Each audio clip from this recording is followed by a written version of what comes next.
Figure it out start हुआ है। ये आपके पेज 166 पे ही है। फर्स्ट क्वेश्चन है, 3 rotis are shared equally by 4 children, show the division in the picture and write fraction for how much each child gets.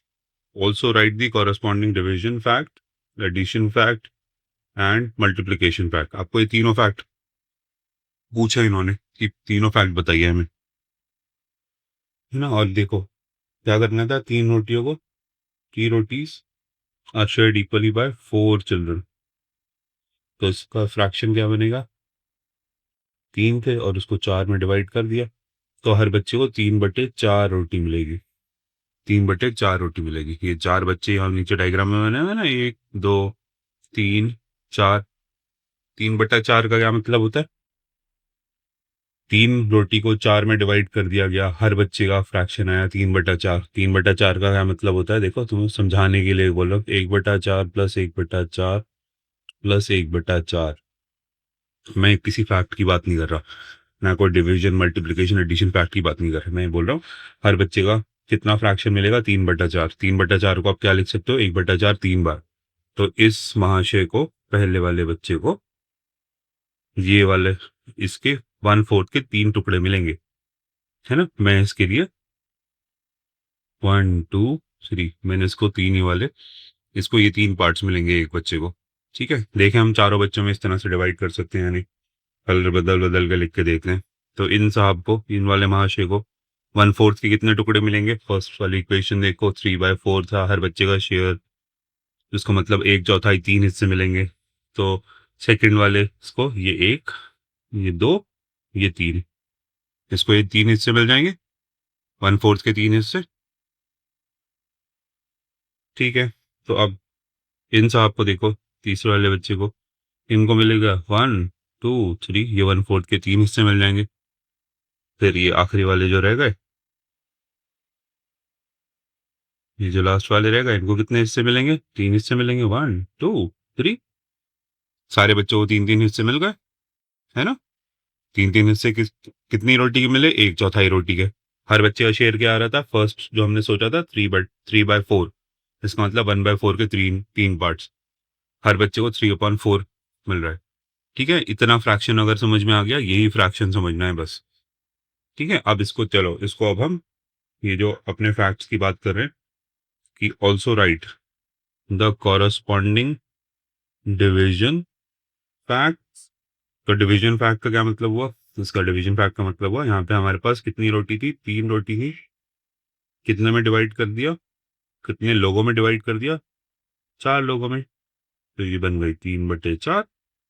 ये division fact लग रहा है, हाँ लग रहा है डिवीजन फैक्ट।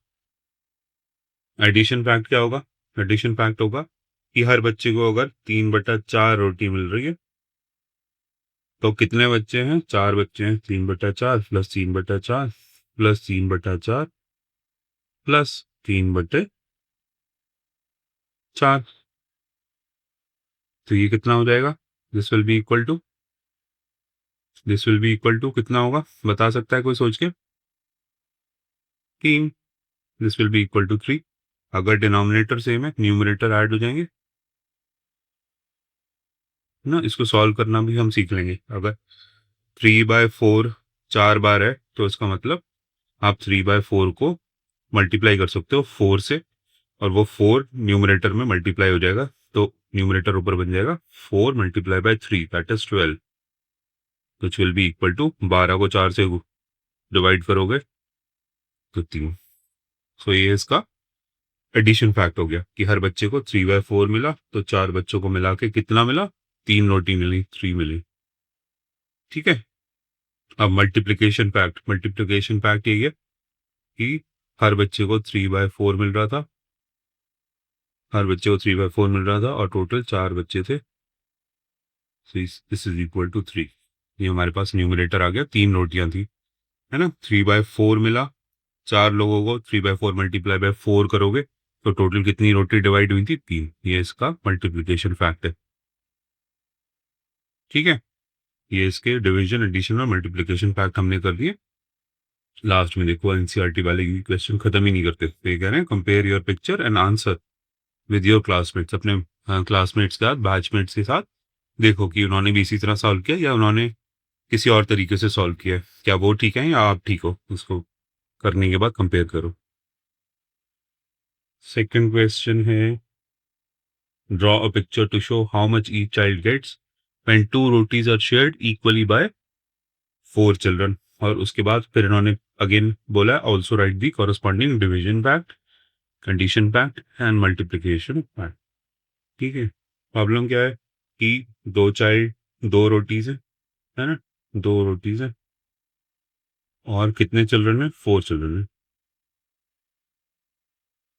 तो दो रोटी को जब चार बच्चों में डिवाइड करोगे तो हर बच्चे का फ्रैक्शन जो होगा, हर बच्चे का जो पार्ट होगा वो 2/4 होगा। 2/4 को सिंप्लीफिकेशन के लिए अपने 1/2 भी समझ सकते हो तुम, 1/2 भी समझ सकते हो, है ना। तो उसका मतलब एक बच्चे को कितनी रोटी मिल रही है, हाफ हाफ रोटी मिल रही है। ठीक है, तो दो रोटी की पिक्चर बना लो, दो रोटी की एक पिक्चर बना लो, एक ये रोटी हो गई। देखो मेरी रोटी गोल बन रही है, गोल रोटी बनी है, और आधी रोटी, और आधी रोटी।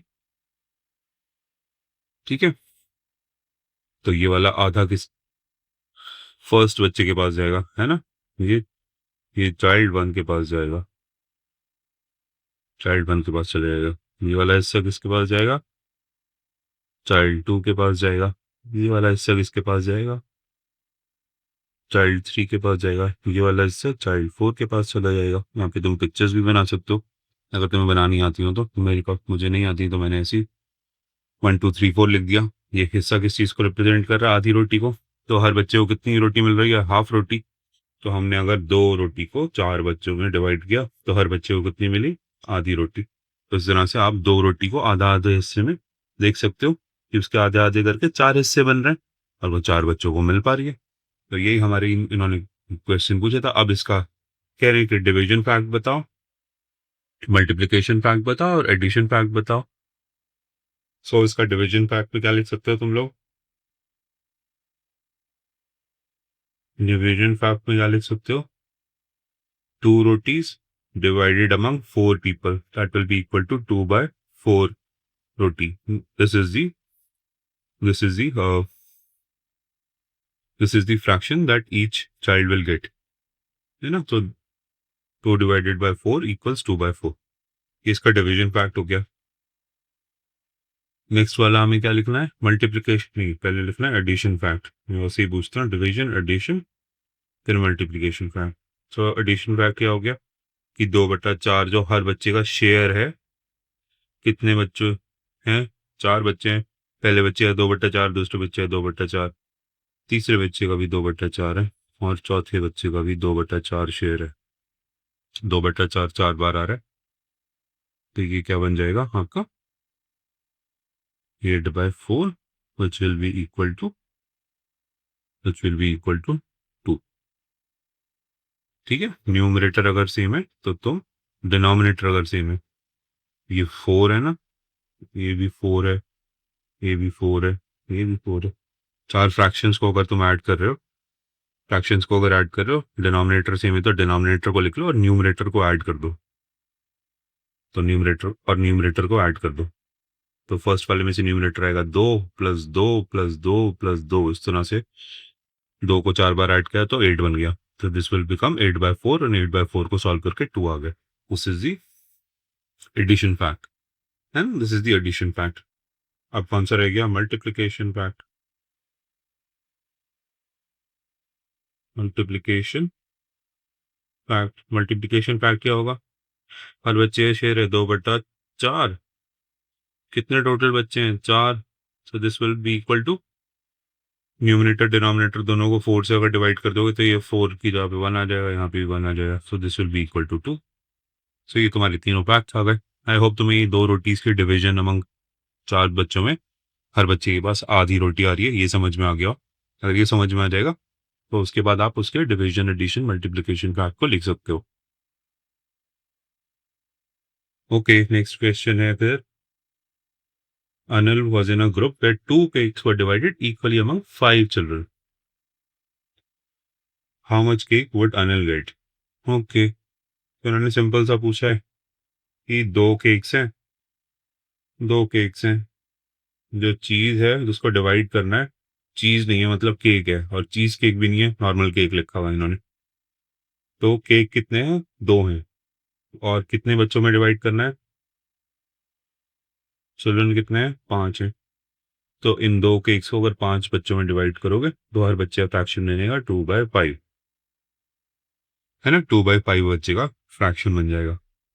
तो 2/5 अगर दो केक्स, लेट्स से कि मैं केक भी फिर से वो वाली बना देता हूँ जिसमें 2/5 फ्रैक्शन देखना आसान नहीं होगा, बट इतना मुश्किल भी नहीं होगा यार कि तुम नहीं देख पाओ। अगर अगर मुश्किल लग रहा है, let's make a square cake.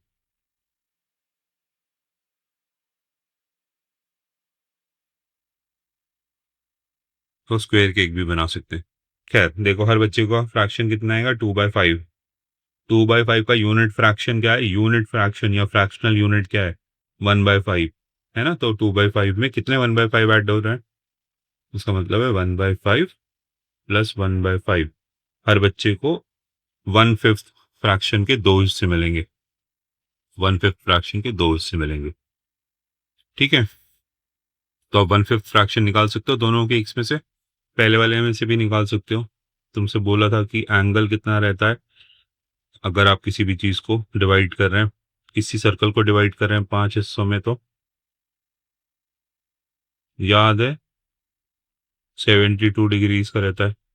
आपने 360 डिग्री का फुल टर्न होता है, उसको पांच में डिवाइड करना है, तो 360/5 हो जाता है 72।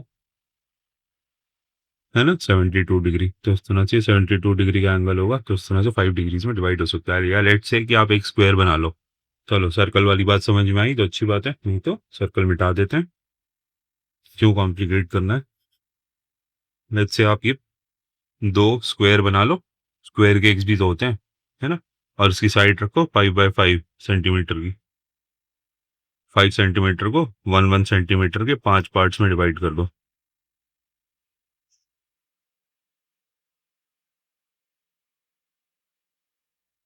ठीक है, तो ये पार्ट कितना कितना केक रिप्रेजेंट कर रहा है? अगर मैंने पांच बराबर हिस्सों में बांटा है तो एक हिस्सा क्या रिप्रेजेंट कर रहा है? 1/5। एक बच्चे को कितना मिलेगा? 2/5, मतलब 1/5 के दो हिस्से। ठीक है, ये बात समझ में आ रही है? 1/5 के दो हिस्से, अगर ये बात समझ में आ गई तो फ्रैक्शन समझ में आ गई है, इसका मतलब तुम्हें। ठीक है, तो दो केक से उसके 1/5, 1/5 में हमने डिवाइड कर दिया। एक बच्चे के पास 1/5 के कितने हिस्से आएंगे? दो हिस्से। जैसे कि फर्स्ट फर्स्ट पहले बच्चे के पास ये आ गया। सो पहले बच्चे के पास नीचे 1/5 वाले दो आ गए, दो हिस्से आए। और फिर नेक्स्ट बच्चे के पास ये दो हिस्से आ जाएंगे, ये और ये दो हिस्से आ जाएंगे उसके पास। ठीक है, अब फिर नेक्स्ट बच्चे के पास तुम क्या करो? 1/5 वाले ये दो हिस्से, एक हिस्सा इसमें से दे दो, और 1/5 वाला एक हिस्सा इसमें से दे दो। तीन बच्चों के हो गए हिस्से। अब देखो, अगले बच्चे के ये दो हिस्से मिल गए, 1/5 वाले दो हिस्से मिल रहा है हर बच्चे को।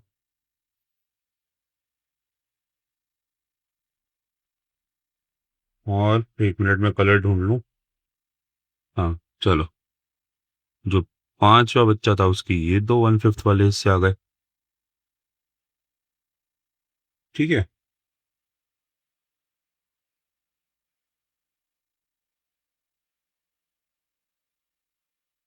मैं अपने कलर तक वापस चला जाऊं, ओरिजिनल वाले तक। ओके। ओके, सो देखो, ये दो हिस्से जो थे, ये फर्स्ट चाइल्ड को मिलकर, चाइल्ड की यहाँ पे सी लिख रहा हूँ, C1। ये वाले जो दो हिस्से थे, ये C2 को मिल गए, सेकंड चाइल्ड को मिल गए। ये वाला हिस्सा और ये वाला हिस्से, दो हिस्से मिला के किसको मिले? थर्ड चाइल्ड को। ये हिस्से किसको मिले? फोर्थ चाइल्ड को। ये दो हिस्से किसको मिले? फिफ्थ चाइल्ड को। C5 लिख दिया। पांच बच्चों को टू फिफ्थ हिस्से मिल गए, दो केक्स में से। हाँ, मिल गए। इस तरह से डायग्राम से अगर आप समझ सकते हो तो इस डायग्राम को बना के प्लीज एक बार रिपीट कर लेना और शेड कर लेना, अपने टीचर्स को अच्छा लगेगा। तो ये इसकी प्रॉब्लम थी कि 2 केक्स थे and they were equally divided among 5 children. So how much cake would Anil get? Anil जो जिस कैरेक्टर का नाम था, तो एक बच्चे को कितना केक मिल रहा है? 2/5, है ना? So Anil would get 2/5 cake. This is the fraction that an any individual child will get when 2 cakes are divided among 5 people.